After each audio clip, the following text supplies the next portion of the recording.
হরে কৃষ্ণ। শাস্ত্র মতে শ্রাবণ মাস যেমন শিবের প্রিয়, তেমনি ভাদ্র মাস শ্রীকৃষ্ণের বিশেষ প্রিয়। এটি আবার পবিত্র চাতুর্মাসের দ্বিতীয় মাস।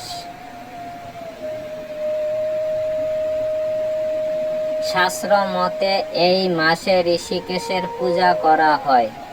কৃষ্ণ ও তার জ্যেষ্ঠ ভাই বলরামের জন্ম ও এই মাসে হয়েছিল।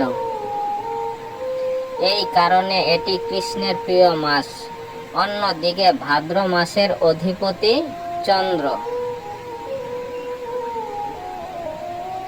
বেদ এবং পুরাণে ভাদ্র মাসের সঙ্গে জড়িত খাওয়া দাওয়া ও পূজার্চনা সংক্রান্ত বিশেষ নিয়ম সম্পর্কে জানানো হয়েছে।